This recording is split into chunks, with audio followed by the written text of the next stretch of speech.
documentary filmmaker based out of Gurgaon currently. I'm from Uttarakhand. I did not grow up watching films. I studied engineering. That's when I came to Delhi to study engineering. And then in my engineering college, and because of coming to Delhi, coming to a bigger city like Delhi, I got introduced to a whole lot of stuff like films, theater, music, and all of that. And I got really interested in that kind of stuff. And in music in particular, I was really drawn to. There was an organization called Spicmake in our college. I don't know if they still do concerts and events in schools and colleges, but that time they used to organize classical music concerts, plays, dances, and those kind of events. So I happened to attend one of those, and it was by a musician called Ustad Abdul Rashid Khan. At that time, he was about 98, 99 years old. And I heard his music and I fell in love with it. And whenever he would perform in and around Delhi, I started, I would try and attend his concerts. And through his music, it opened up a whole world of classical music, which I got really interested in. That was just something that I got interested in. And then after I completed college, I started working in an NGO. I was teaching. One day I happened to attend a concert of his where they were celebrating his 104th birthday. And it coincided with the time that I had, gotten disillusioned with the whole NGO sector and had left my job and everything was very heartbroken. So I thought I didn't know anything about filmmaking, and I'd never even thought that I could be a filmmaker. But I thought his story was really beautiful, Abdul Rashid Khan Saab's story. And I asked his grandson if, his music had been documented, if there was any book or there was any interview that one could look at. And his grandson told me that there wasn't too much material available. So, he said there's one BBC interview, there are a few cassettes here and there. So I thought, I had some time in between jobs, I thought I'll record his music. That's how it started. So me and my partner, we booked a studio for a day in Delhi and we recorded some of his songs with him. And that's how we got to know him, Abdul Rashid Khan Saab. And we thought he's a really interesting person. He was already 104 years old by that time, as I told you, and still going strong, teaching every day, traveling throughout the country and traveling by train mostly and performing. So I thought music is okay, but maybe we should also buy a camera and we should somehow document the story of this person. Because it's a very special story and people need to know about him and see him. So we bought a camera, not knowing still, like at that time, what we'll do with that camera. We thought we'll make a video, we'll put it on YouTube. I don't know what we were thinking. So we bought a camera, and then once we started getting into it, I started researching about, about his life, about his music. And the process that I thought would take me maybe a couple of months, and what I thought was a in-between jobs kind of a thing, became a 2.5-year long project where we followed him. And through that process, I also met other filmmakers, and then I learned what it was to make a film. I learned how to edit on YouTube and stuff like that. And then 2.5, 3 years later, we had a film, which was a feature-length documentary film on his life. That was my first film. And through that process, I got really interested into filmmaking. Like I got really interested in the art of filmmaking. I started watching a lot of films, documentaries in particular.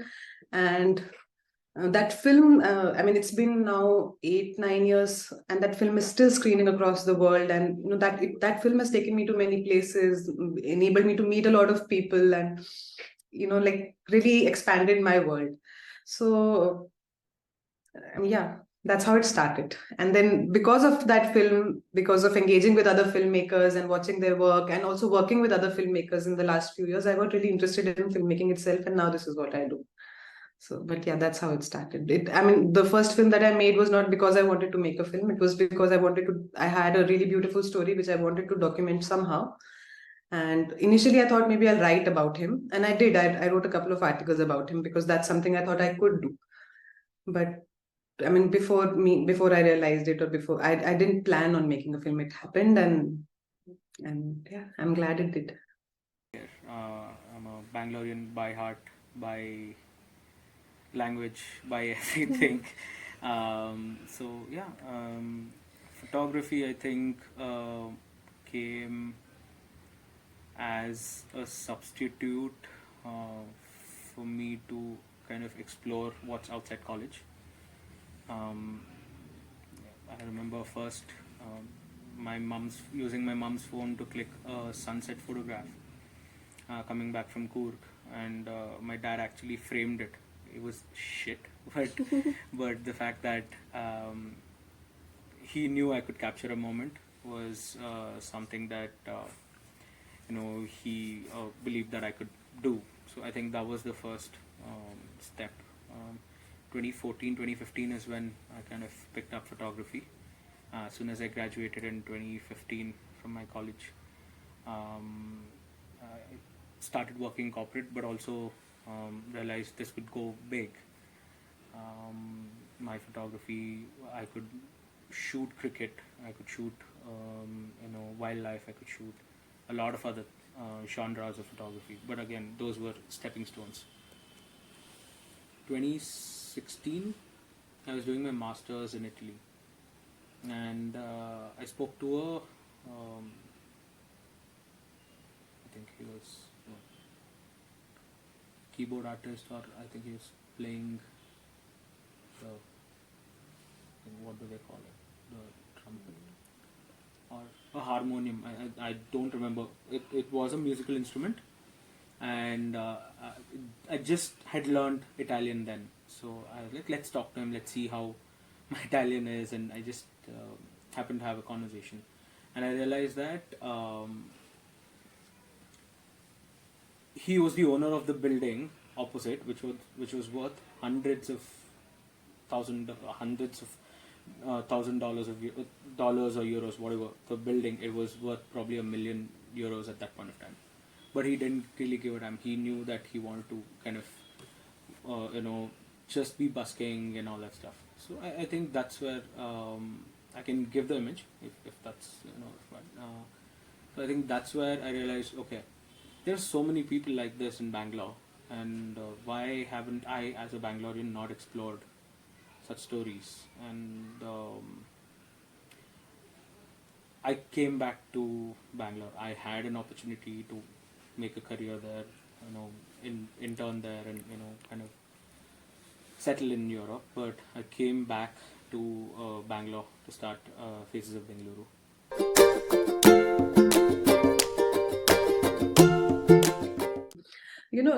I feel, again, I've screened my films, both my films, that one and other work, in different kinds of screening spaces. In Bangalore, the first time I screened Rasanpia was the film that I was just talking about, my first feature documentary. It was in, I think, Alliance Francaise, and then later in a college auditorium. I feel like, screening spaces, we can really design screening spaces in a way that it can contribute, it can foster community engagement, it can allow different kinds of people to come together and have a shared experience. And depending on what kind of space it is, you'll have different kinds of engagement. If it's a more intimate indoor setting, like college, like a university auditorium, or like sometimes a classroom, sometimes just there are smaller concert venues, versus if there's a space like Allianz, it can create a sense of inclusivity, and it can allow diverse communities to come together and have a shared experience. And I can give you the example of my previous screening that Aryan already knows about, which happened at Museum of Art and Photography, where they wanted it to be like an inclusive screening, so they arranged for interpreters for blind people and for deaf people. And the whole space was set up in a way that people who are deaf were seated on the left side, on the right side of the auditorium, with an interpreter dimly lit on the side of the screen. People who were hearing, it was not like they were segregated, but the people who were deaf, so that they could look at the interpreter clearly, were seated in one particular section, and everybody else was kind of all over the auditorium, and people who were blind were seated at the back, because there was audio description going on over there. Okay, so that was the arrangement. But after the screening, I had discussions about the film with all kinds of people, people who were deaf were telling me their experience. I met Shailesh from MAP. I don't know if you know him. He was telling me about his experience, and he wanted to screen the film again, and which he is, I think. He's a blind man. I thought that because of the space being designed in a way, and because of the people ensuring that the screening was an inclusive screening, I got to engage with and interact with people from diverse communities and have a shared experience, which was not about disability. It was just like a shared experience of watching a film together.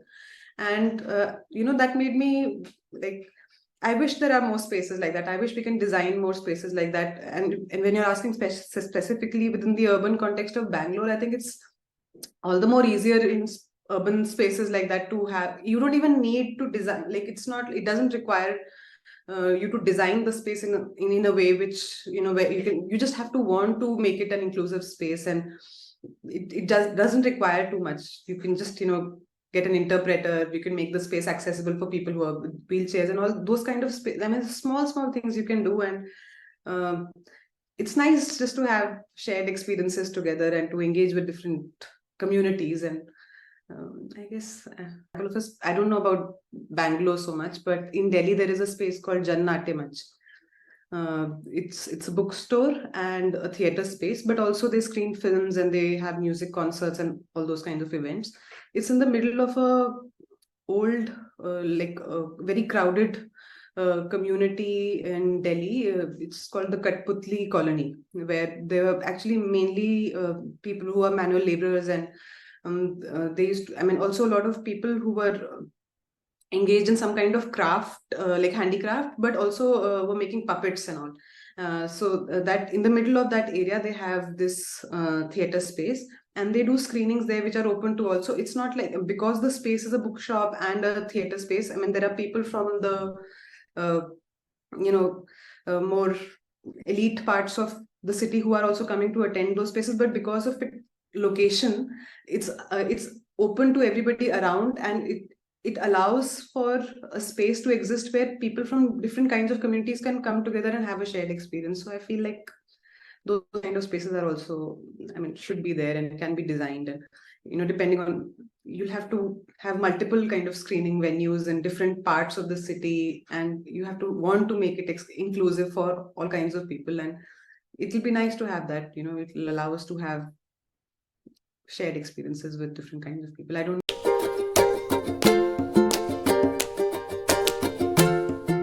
Okay.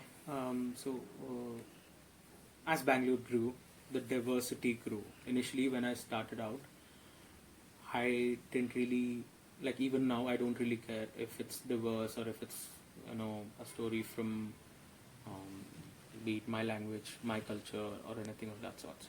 Yes, I have much more knowledge, of course, but if it's a story that needs to be told, it will be told. I think throughout my filmography, irrespective whether it's fiction or non-fiction, we've always done that. We've done a documentary on trans artists. We've done a documentary on a sport, a mixed gender sport. And we're right now doing a documentary. We finished a documentary on Chipko movement, something similar to Chipko movement. A story that we did where 10,000 Bangaloreans came together to say no to a steel flyover. And right now we're telling a story on Olive Ridley turtle conservation. So we don't look at diversity as, we have to, make sure diversity is part of it. If the story is part of diversity, we will do it. We will definitely tell the story no matter what. So I think a lot of filmmakers look at it from that lens. They don't. Most filmmakers go with an open mind, saying that this is what we want to do. So to be honest, in at least in a lot of filmmakers' sense, diversity, like if you want to show a Bombay, locals story here in Bangalore, it's still diversity, right? So they look at it as a genre. They don't look at it as a subject per se. So if that's a genre that they would like to explore, then they'll definitely do it. I'm someone who, if the story is compelling, if I know there's an emotional quotient to it, if they're talking the right things, doing the right things, I'm definitely going to do it.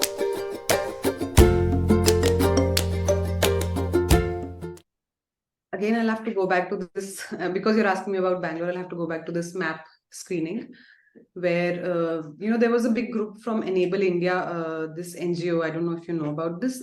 They are, I also don't really know a lot about their work, but I know that they work with people with across different disabilities, and I think they create content which is accessible to people who are deaf, people who are blind, and so their entire staff, like a big group from Enable India, had come to attend the screening, and again, because the screening was accessible for everybody, we all had a nice discussion after that, and then I made friends with some of them. Then we hung out later.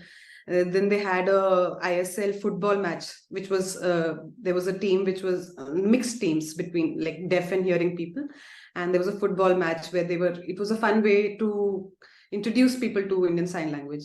So I was a part of that, and it was, all of that engagement could happen because those people were present at the screening, because we had a shared experience together, and because that space allowed for that experience. So, if we, we have some spaces like that, if we can have deeper connections and we can get to know each other in a better way. So that happened.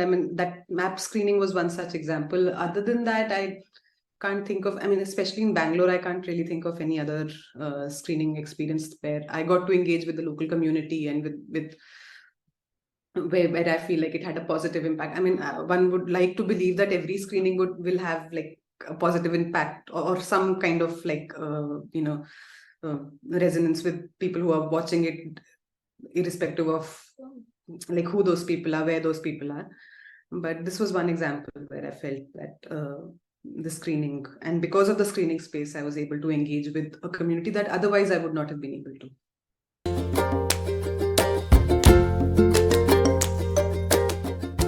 There have been emerging trends since 2005, to be honest. The thing is, the fiction cinema space. First of all, there is no documentary space in Bangalore, that's for sure. We don't know a lot of documentary filmmakers that exist here who put out content regularly as a full-time profession. See, of course, there are filmmakers who will make one documentary and then let it be, right? But full-time documentary, there is no ecosystem per se, like what you have in Los Angeles, or what you have in London, to be honest. You have specific docu ecosystem spaces for them to kind of work on it, funds to work on it, in Europe as well. So you have that. Here, if you want me to take a much more commercial example, Cinema Marte Dam Tak, it's a documentary on Prime Video, please go have a look, was directed by Vasan Bala. He's a fiction filmmaker, right? I would rather want, like, of course, if it's a story he wants to tell, yes, that's amazing. That's the point, right? Like, there is a crossover of fiction filmmakers doing docu films and docu filmmakers doing fiction films to make a living. So one, that. Two, see, that's what the emerging trends has been there. I think multilingual content, multilingual films, multilingual web series, docu-series will be the future. I am not a fan of dub version. I really hate it when I listen to Kannada films being dubbed very bad, and as a Kannada guy, I hate it. I cannot listen to it. So yeah, multilingual films are something that I want to adapt in my films. That's what we're planning to do next. I would really like a Bangalorean, a Delhiite to talk in English, but to talk to their family members in their own mother tongue. I don't want it to be mixed. I want it to be as natural, as humane as possible. I think that's the way forward. So I believe people, like everyone, should, kind of go forward with. So I think that's the only trend that I see that could be pretty huge the next few years. And the whole ecosystem of a lot of filmmakers moving to web series, web series and limited shows, limited web series like something like Queen's Gambit and all that stuff. So those are things that I think a lot of people are moving. I mean, yeah, that's something I can really talk about in great detail, because especially for somebody like me who was not a trained filmmaker, who does not have the proper kind of equipment to make a film even. The new cameras that we have, smaller, lighter cameras, smaller mics, that has really, really democratized the whole process of filmmaking, even editing softwares. But camera specifically, like me and my partner, the feature film that I was talking about, Rasan Pia, which my first feature film, the crew was only 2 people. Okay, we had a camera, we had a mic, and that's it. And our equipment was just about this size, the entire equipment. So that it really gives us the ease of movement and the flexibility to be able to navigate through all kinds of spaces without, like without intruding too much into somebody's space. Like if you have a bigger setup, bigger equipment and everything, it changes the whole dynamics of the space that you're filming, right? But when you have this kind of equipment, it allows you to capture, I guess, any space in its more natural form. It allows you to capture more spontaneous moments. For example, this person's house, Abdul Rashid Khan Saab's house, was a really small, cramped space in Kolkata. And then also, we used to go to his relative's place. We shot a lot in UP, in his village near Raebareli. So both spaces were really tight, cramped spaces. And I can't imagine having made that film with equipment which was bigger, bulkier. The only reason we were able to make that film, we were able to go inside dargahs, really crowded dargahs during the time of Urs, and shoot things that, I mean, we were only able to do that because of our smaller light equipment, which did not really change. People wouldn't even notice it. It was like a small camera, which, like a point and shoot, that kind of a camera, DSLR. And so people are used to that kind of equipment. So that doesn't really change the dynamic of the space that you're shooting. So it allows you to get, capture the space in its more authentic form. So that is one very, very big advantage of that technology has given us in terms of documentary filmmaking, for sure. I mean, there are other things also, like, people are using drones to capture spaces in a certain way and all. And I have not used that kind of equipment, but this, having a smaller camera, smaller mic, and also being able to edit on my laptop, that has really allowed me to, not me, I mean, many filmmakers, like to be able to tell their stories and to be able to capture spaces in a way that was not earlier possible.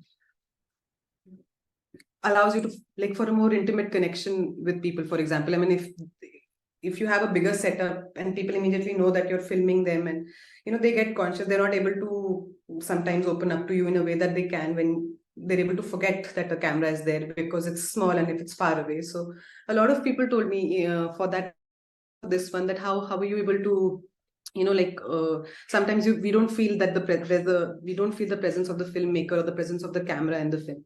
And I do feel like, I mean, of course, while you have to be able to build that connection with your subject, also the equipment that you have also helps in creating that kind of intimacy with your subject, I feel. Yeah.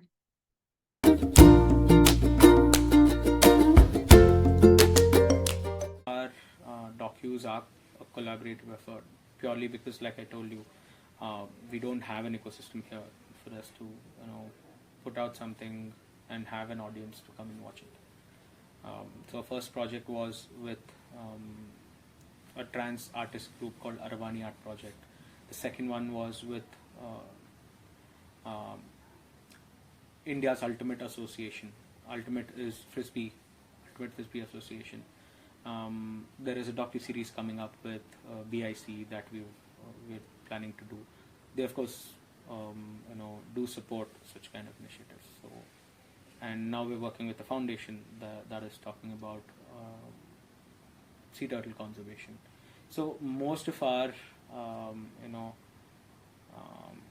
work that's out as documentaries are a collaborative effort.